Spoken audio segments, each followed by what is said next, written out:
Quinta-feira, 23 de dezembro de 2021. Eu sou o Nelson, falando da Zona Leste de São Paulo. Senhor, faça de mim um instrumento de sua paz. Estamos aqui para agradecer a nosso Pai Criador pela bênção da vida, pela bênção da saúde, pelo privilégio de estar aqui, de poder transmitir doces pensamentos. Agradeço a presença amiga do Divino Mestre Jesus e agradeço aos artistas, aos mentores do plano espiritual que nos orienta nesse nosso pequeno trabalho, que é a divulgação de doces pensamentos. Hoje, egos em conflito.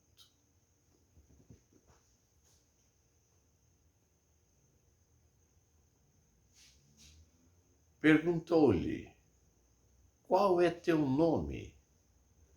Respondeu ele: Legião, esse é meu nome, porque somos muitos. Marcos, capítulo 5, versículo 9. À semelhança do homem gadareno, todos nós podemos dizer que, em verdade, o nosso nome também é Legião, de vez que trazemos em nós a presença das inúmeras personalidades que já incorporamos no curso das vidas sucessivas, e tais personalidades estratificadas em nossa individualidade continuam emergindo do porão do inconsciente a exercer sobre nós a sua influência negativa ou positiva nas lutas que prosseguimos travando em busca do homem totalmente renovado em Cristo.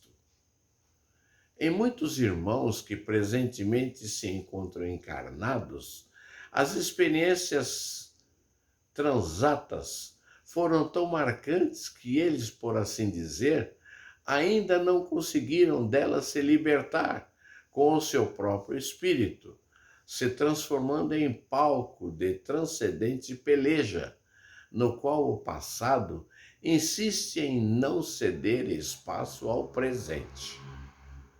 Roguemos, pois, ao Cristo para que ele, por intercessão de sua misericórdia e graça, assim como libertou o pobre gadareno da influência maléfica que desde muito o acompanhava, igualmente nos emancipe da legião de nossos egos em conflito, ensejando que a nossa existência atual no corpo físico ou fora dele não nos seja mera repetição dos equívocos de que já cometemos.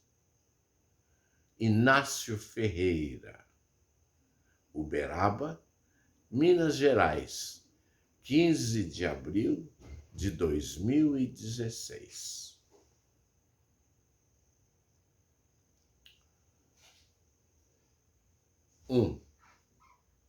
Dupla falta de consciência.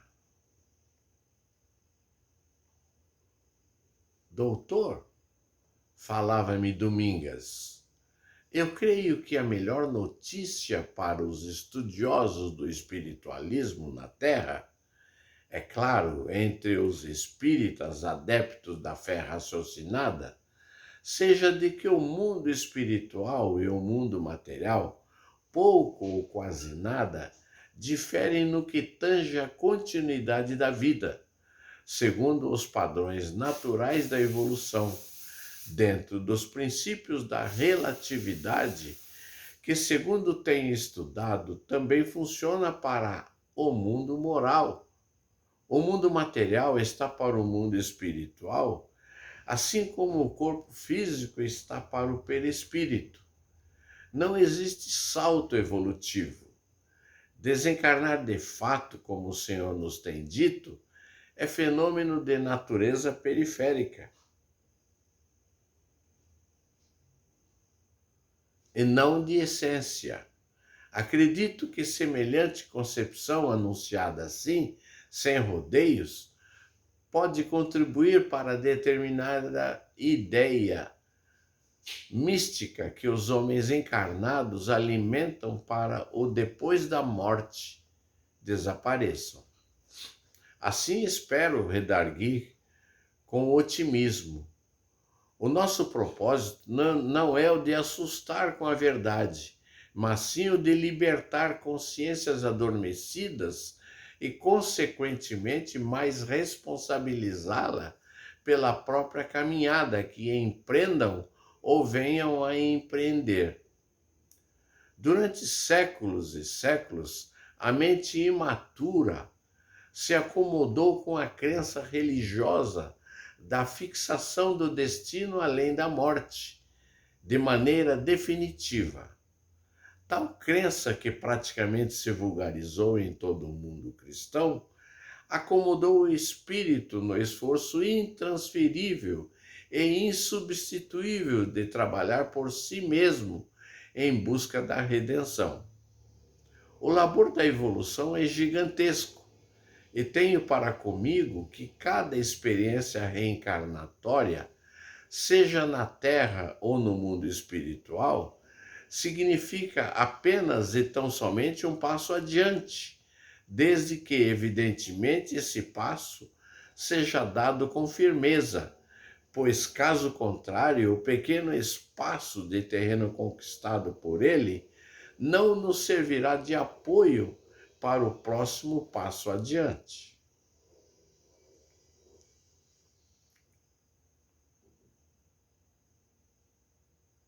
Compreendo, ponderou a irmã, no diálogo que mantínhamos.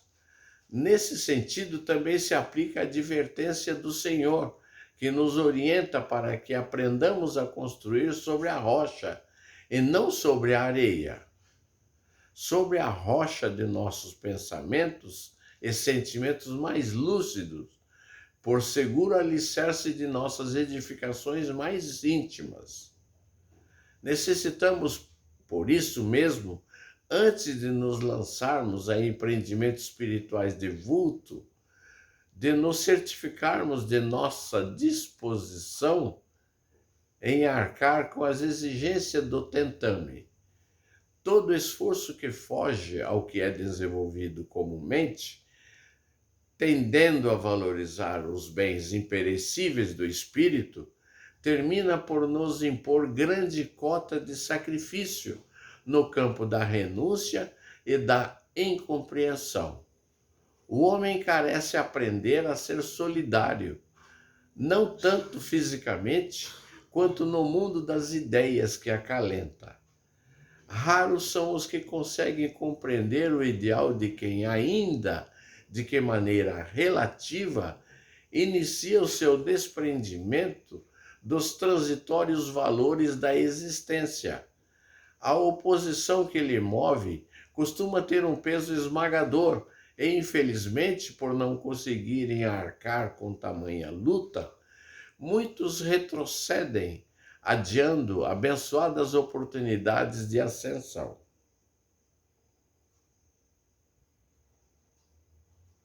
Doutor, o senhor falou em adiantamento de oportunidades?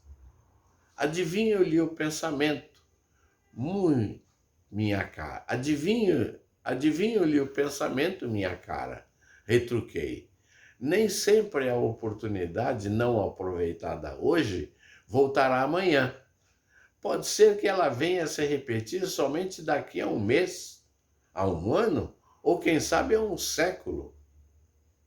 Isso me dá medo, não apenas a você, a mim também. E segundo imagino, a todos os que se revelam mais acomodados com a realidade da vida eterna, dentro da qual somos responsáveis por tudo que de mais importante nos aconteça. A nossa predisposição íntima, a partir principalmente do inconsciente, porquanto queiramos ou não, somos em grande parte governados por ele. Faz desencadear acontecimento à nossa volta. Atrai aqueles que se nos farão em instrumentos provacionais, que se nos constituirão em embaraços a caminhadas que, enfim, nos auxiliarão a não alimentarmos certas ilusões quanto às nossas possibilidades atuais. Duras palavras, doutor, porém verdadeiras. Eu me recordo de mim mesma quando, por vezes tocada pelo incentivo de companheiros mais próximos, chegava a imaginar que fosse alguma coisa. Logo, porém, felizmente, outros amigos, talvez um pouco menos incentivadores, tratavam de me enquadrar dentro da nulidade que me dizia a respeito. Então, eu ficava igual a papagaio de asas cortadas, que já começava a pensar que, em vez de papagaio, fosse uma águia. E assim, muito a contragosto, voltava a dizer currupaco papaco. De correntinha amarrada ao pé e tudo mais, não é louro? Gracejei. Domingas sorriu com descontração. Voltemos, no entanto, a falar sobre a questão da oportunidade perdida. Esteja ele no corpo carnal ou não, o homem carece de viver sempre atento ao ensejo que a lei divina lhe faculta, de algo realizar em favor de si mesmo, na concretização de obras em prol da coletividade. O nosso maior bem não é o bem que esteja exclusivamente conosco, mas especialmente com os nossos semelhantes. A natureza do bem é como a natureza da água. Se ela ficar parada em vez de ser a linfa cristalina que dessedenta e fecunda, será um poço pestilencial. A natureza do bem é a de doar-se infinitamente. Jesus nos falou a respeito quando destacou: aquele que tem mais se lhe dará.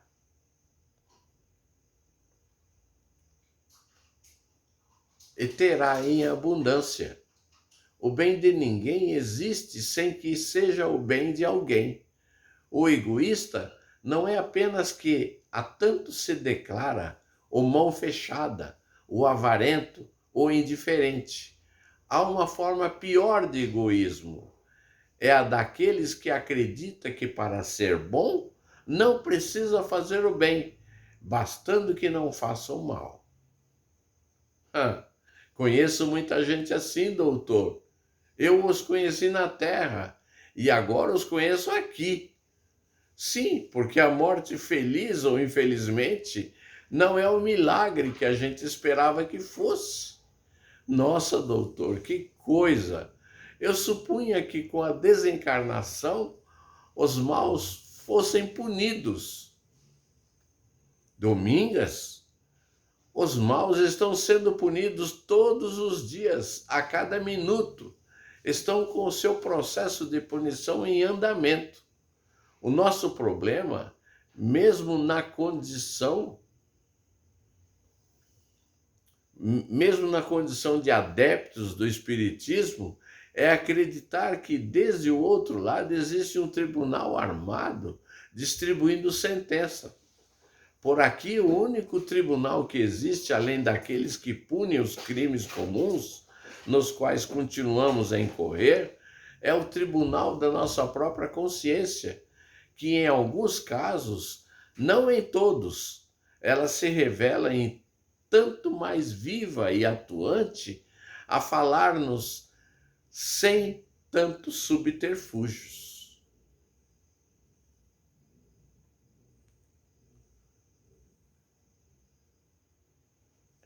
Esse aí, outro assunto que julgo de minha máxima importância, ponderou a irmã, a intervenção da consciência em muitos.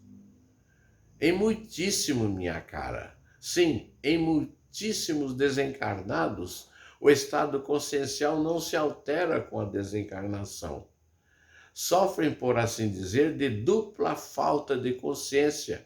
É o que chamamos de DFC, falta de consciência de sua situação, de espírito fora ou não do corpo carnal, e falta de consciência no que se refere à indiferença, a que relegam a voz íntima que lhe fala no âmago do ser.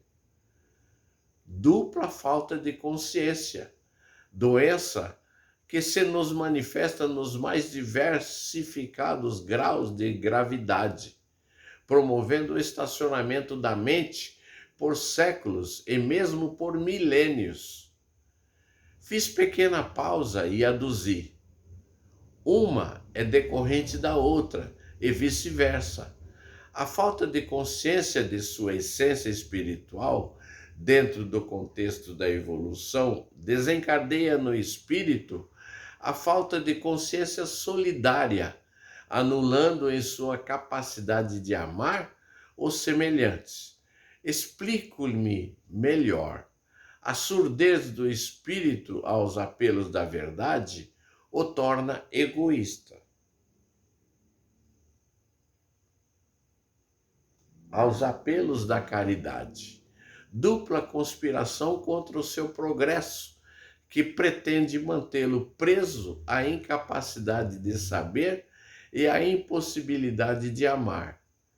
Então, pelo que depreendo a intervenção do Cristo junto à humanidade, imensa família espiritual que a lei divina lhe confiou, a abençoada tutela, faz-se justamente no campo da DFC humana, dupla falta de consciência, exclamou a devotada irmã. Sim, ele é o supremo libertador dos espíritos. Ele nos falou e nos fala para o nosso despertar espiritual, através do conhecimento da verdade, fora e dentro de nós mesmos. Jesus é essencial para a humanidade, para o mundo das almas. Ele significa o mesmo que o Sol representa para o orbe planetário.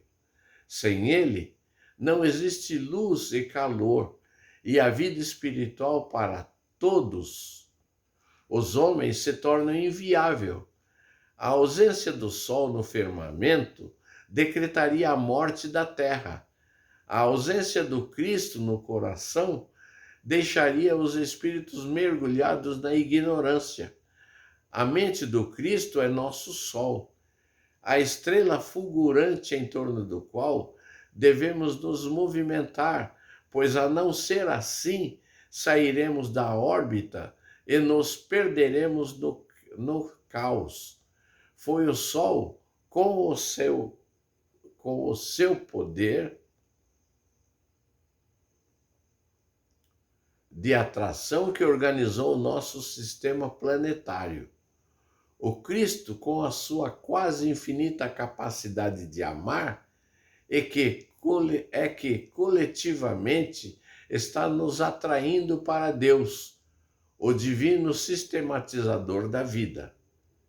Que beleza, doutor! Eu amo o Cristo. Domingas? Eu não sei não. Se eu amo, não. O Senhor?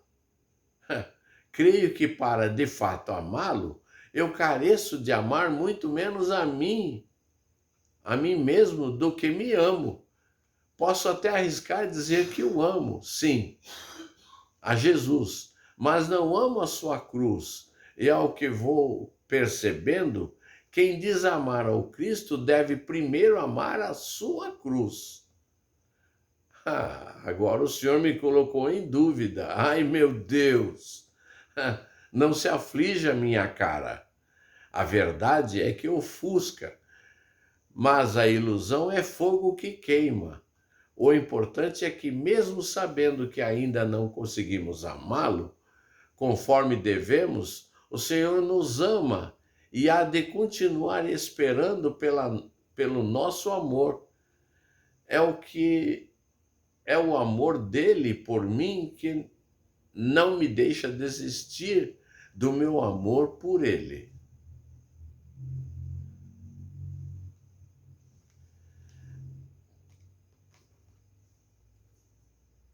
Egos em conflito.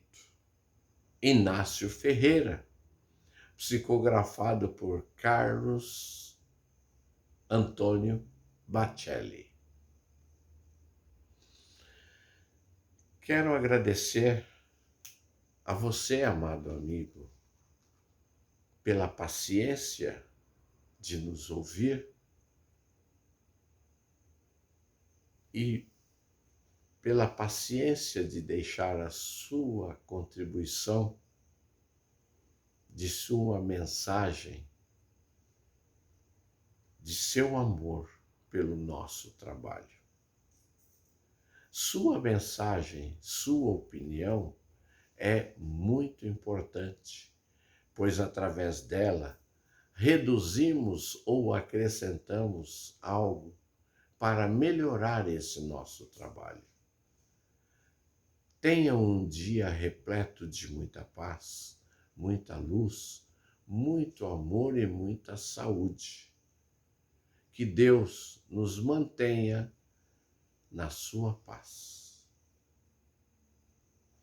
Fiquem com Deus, amados amigos, e até uma próxima oportunidade. Tenham uma quinta-feira maravilhosa.